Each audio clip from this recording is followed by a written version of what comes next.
So something that I've observed in my time as a web designer is it's around this time of year actually that people start updating their websites.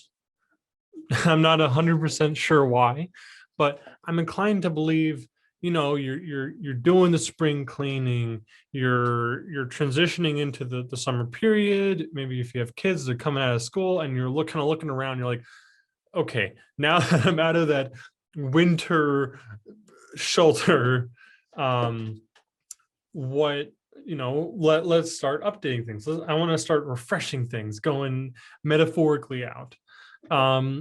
And one of the ways that you should be doing this, or at least be considering doing this, is updating your website.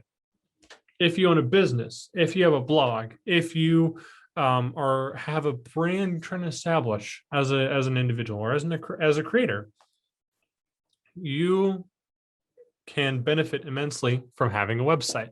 I have talked a million times about this across podcasts. I mean, I'll admit I'm a little biased because I am a web designer, but this is important. And that's what I'm going to be talking about on today's episode of the BB&J podcast. I'm your host, John Lint. If you're interested in this kind of stuff, make sure to like and subscribe, and let's get started. So you're sitting here, you're standing or whatever, you're watching, listening, and you're like, do I need to update my website? Maybe you've seen the other episodes and you're like, oh, that sounds like a good idea, I should, and then you never get around to it, right? Or you actually try to sit down and be like, oh, I actually have to do all this stuff. Is it even worth my time? Well, I will recognize there are plenty of times where you don't need to update your website, where you can, but it's not going to be significantly impactful. So rather than putting that money there, there's a lot of different places you can put that money, right? Looking at new software, running more ads, hiring more people, maybe giving them some raises, whatever it is. If you don't need to update your website, then don't update your website. Save your money, save your time, But when should you? Well, the first thing is regular maintenance. This isn't totally a site overhaul. This isn't, rebuilding the wheel. You're just updating things. So if you change an address, or if someone changes their name, or you bring on a new staff member, that's time for an update. Good example.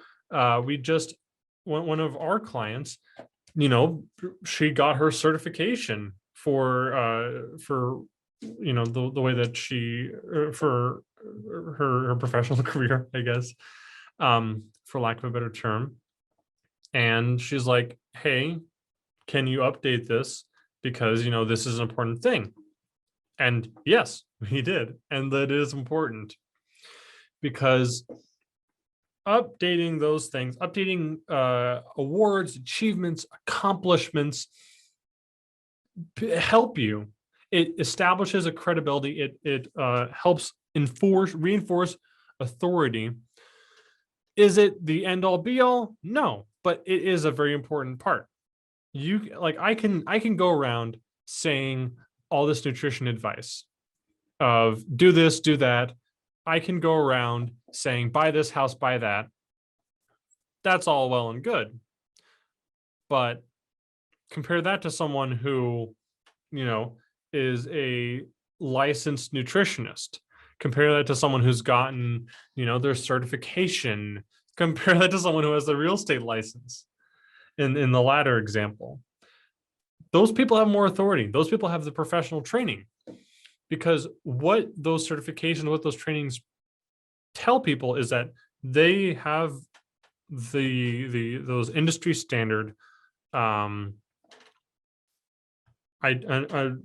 industry standard trainings, and they can do this with this is the proof, right? This is the proof that they can do this. Maybe they could have done it already, but this is the proof. And I would hope that if you got your certification or your degree or whatever it is, you would understand that well enough to put it out there. You know, even if it's as simple as updating your about me or your our team page, makes a difference. And those kind of updates keep it current, keep it fresh. If you change your location, it's kind of important. If you change your email, change the phone that you're using.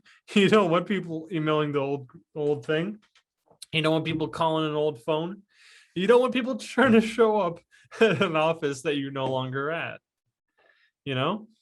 So doing that regular maintenance, and just every once in a while, you go through, you see, is there anything we need to update, and then make those changes. That is an excellent reason to update your website. Like I said, it doesn't have to be total overhaul. You're just keeping things up to date. Regular maintenance, regular updates. If something's not working, fix it. The thing that I kind of wanted to transition into was, kind of like what I was saying of updating information, right? Because there's the normal maintenance of keeping things up to date, keeping things accurate. If you are expanding your services, if you are expanding the area that you're operating in, if you're expanding what you're offering, how you're offering it, or whatever it is, you need to update that on your website. If you used to just be serving Southern Illinois and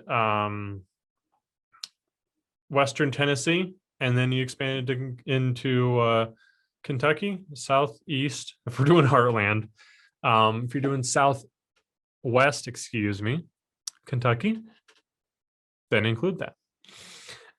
Updating information, there's maintenance to keep things fresh. Then there's updating information to keep things accurate. I know I talked about that a little bit with maintenance, but I wanted to reiterate, you want to keep things up to date so that if someone goes to your website, they are in no way, shape, or form being led astray. If there's someone who can use your services, they need to be able to know that. And if they couldn't necessarily before, but now they can, make sure they know that. Because if they don't, you just wasted someone actually going to your website, which, I think, as a lot of us know, driving traffic to a website can be challenging, especially getting people to come to your website organically can often be challenging. So if they're actually there, make sure you give them what they need. And that comes with regular updates. The last thing I'd like to talk about, and I'll definitely get on this in a later podcast. Next week, I'm planning on going over where to get started with all this, because that's also important, right? But the next thing you want to be doing is updating your website if you're starting a campaign, whatever that is.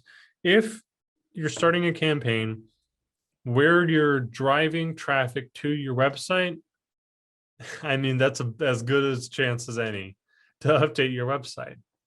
You create that fresh landing page, you create that flow of the website that gives people a direction to go and lets them buy, book, whatever it is that you're trying to get them to do, right? So if you're considering starting a new campaign, understand what you can do with your website well enough to know if it's something that makes sense. Regardless, if you are starting your campaign, you probably should be updating your website. So if I wanted to launch a rebrand on social media, or even with the new, if I had a physical store, if I wanted to do that, I should probably rebrand the website. Most campaigns benefit from a website update, whether that be landing pages, whether that be logo changes or copy modification. Your campaign will probably do better if you update your website.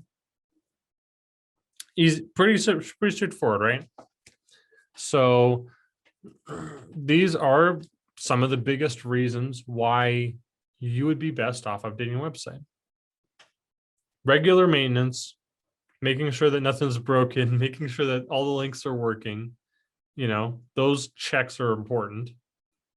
Updating information, keeping it accurate, timely, and as well up to date as possible.